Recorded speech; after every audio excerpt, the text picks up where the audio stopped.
Welcome to the demonstration planning module of the Animal Justice Academy. My name's Jenny McQueen. I'm a long-time grassroots animal rights activist, started since the late 1990s. I've organised and participated in many demonstrations, in marches, parades, including some which are acts of non-violent civil disobedience. I'm the co-founder of Animal Rights Toronto and Zip Off the Cruelty. I organise with Rose's Law, with Direct Action Everywhere, with Fur Free Toronto, with End Dog Sledding Industry, and with PETA, as well as many others. Module overview. We'll be discussing why demonstrate, what research you'll want to gather, who your audience is, what materials you might want to take along with you, the roles that you can fill, and what your end goal is. One of the most basic things is to express our outrage at the injustices meted out towards animals, both in Canada and beyond. Demonstrating gives lawmakers and mainstream media essential footage, essential photographs to bolster their campaigns and to make a difference, to inform the public. You can build community really well by getting people together, by demonstrating, by working together towards ending injustice towards animals. Getting out on the streets is empowering. Seeing the public's reaction a lot of times is empowering too. You can actually create societal change. You can sway public opinion. Once people see the emotion, the anger, and the reasoning behind, then that really can shift opinion. So what research is good to undertake? For example, the fur industry. I will be sure that I can recognize what fur is used, by which company, and how the animal was killed, whether it was by trapping, snare trap, leg hold trap, whether it was by fur farming. It really comes across as being genuine and knowledgeable, and it really boosts your standing. Please be aware that cruelty happens in all countries. So if you're campaigning against the atrocities of the Yulin dog massacre, then please be aware that people from that country will be as horrified as the treatment for, say, cows or pigs in this country. Be careful with your language.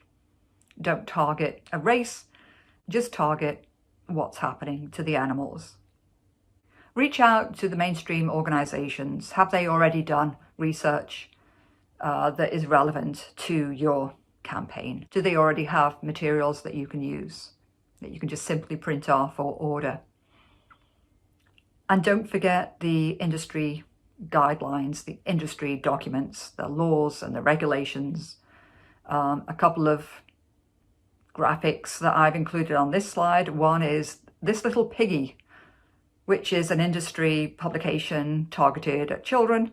It's like a colouring book showing bucolic scenes of animals on farms where they're free to wander the fields. Absolute nonsense. You can actually print that off and take that to a demonstration, and you can show how ridiculous it is.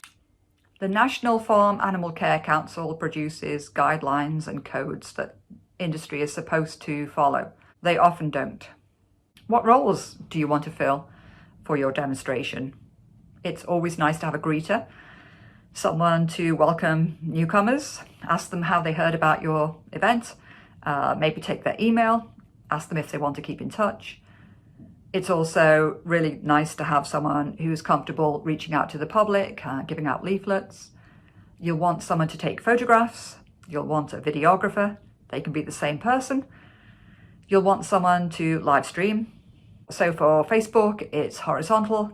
For Instagram, it would be vertical. For TikTok, it would be vertical. And for mainstream media, you would want to take horizontal footage. It's always useful to narrate as well while you're live streaming. Give people something to follow along. Will you want chants at your demonstration? Write them out, bring a megaphone, and have a chant and response. It's really effective to make noise. It gets a lot more notice. Having a police liaison can be really useful. The police will often come along and be with you at the demonstration, so it's useful to have someone who can speak to them in a calm manner. If you're organising a parade or you're on government land, you'll want safety marshals too. Just let them know how to keep people safe, how to report any issues to a lead marshal, and to identify them, you can wear safety vests, or you can perhaps put some ribbon around their arms. Before your event, you'll want to organise a media release. You'll want to do that afterwards as well, with relevant footage and videos. If you're organising a march or a parade, you can optionally apply for a permit from the local police force, and you might want to fill in a noise bylaw exemption as well. It can be useful to do that because if they come along and tell you that you're breaking the bylaw, then they can actually close you down. Think about the audience that you're wanting to reach. Is it mainly for social media? Is it for the mainstream media? Are you targeting children or adults? Do you want the politicians to make policy changes? Is it something that is suitable for the general public? The image on this slide is when I chained myself to a terrible dog sledding operation, trying to expose the conditions that the dogs experience in the summer and in the freezing cold winter. And that was ideal for social media, and that was ideal for the mainstream media as well. What's your style? There's so many different ways of undertaking demonstrations. Here we have a demonstration against the fur industry with a gas mask. We have a sit-in at a pig breeding facility in Quebec.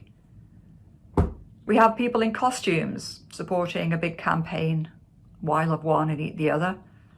And we have a demonstration for political change, for an animal bill of rights. What outreach materials are useful to bring along? You can either ask the major organisations to send you some literature, or you can create your own. I find the smaller print shops are more reasonable. Ordering online is good too, with Vistaprint. I currently use a business card with some really nice images of animals on the front, and the message, be kind to animals, to the planet, for your health, and to help end speciesism. On the back of the business card I use is all sorts of documentaries that people can watch, including The Game Changers on Netflix, including Dominion, The Invisible Vegan, Speciesism, the movie. We have a link to Challenge 22, where people can explore the whole vegan lifestyle. We have the major organisations in Toronto and beyond that people can support and find resources at. We have a call for people to visit their local farm animal sanctuary, and we have available a whole calendar of events that people can submit to as well. Here's a good example of all the literature I took along to a meeting with my political representative one time. The meeting was about Nation Rising, about subsidies to animal agriculture. But I took along all sorts of information about the dog sledding industry, about how to be vegan, about the dairy industry. Even if you're campaigning on a single issue, try and include veganism, try and include items on environment, on health. Banners and posters. There's so many different ways of preparing. Here's Fur Free Toronto. This is curtain from the thrift store, where I as well bought some felt. I cut out the letters. I used a glue gun to paste them on. You can paint a banner. You can paint a poster. Use as few words as possible. Make it really visible. The example in the middle, the banned fur, was put together by buying poster from the dollar store. So 4 sheets of black card made up each letter. It was cut out with white card underneath, and one person holds each letter, and it's extremely visible. The top poster is the poster that Regan Russell used to hold. Extremely effective wording. All animals need protection under the law. What are your goals? Shut them down. Go vegan. Stop hurting animals. Even when you've done your demonstration, keep at it. Don't be discouraged. Things don't often change overnight. Give your participants something to follow up with. Give them petitions to sign, tweets to send, memes to share, and politicians to contact. Celebrate your successes. There has been some great achievements in Canada and beyond for animals. Shark fins have been banned in Canada. The captivity of whales and dolphins have been banned in Canada. Companies are producing vegan meats to replace real flesh. Change is happening. It really helps to celebrate. Experiment. Get creative. Don't be discouraged if you're a newbie or if you've been doing this for 20 years. Your experience is unique. Find your style. I think it's really important as well to be an everyday activist. I'm always handing out cards on the street. I speak to people when they're shopping. I have literature that I can give as well if people seem more interested. It's very easy to carry business cards in your back pocket. What's your next event? It's great doing a single demonstration, but it's really effective when you can follow up and do more. If not weekly, then every month, perhaps every 6 months. Maybe you want to match an anniversary, a specific date. You could do something on Valentine's Day. You could do something on World Farm Animals Day. There's a day for kindness. I think it's essential to practice self-care. Here's a goat, a picture of a beautiful goat I took at a farm sanctuary. If you can, visit with animals, take a walk in nature, take some photographs of flowers. I find that really helps me. Volunteer. Self-care is essential. Feel free to reach out. I'm happy to always give advice. You can find me on social media. I'm Jenny McQueen. That's my real name on Facebook. I'm on Instagram as Jenny Vegan McQueen. I'm on Twitter. I'm on TikTok too. And you can email me at animalrightstoronto@gmail.com. Thanks so much for joining the Animal Justice Academy. Signing off. Thanks for joining.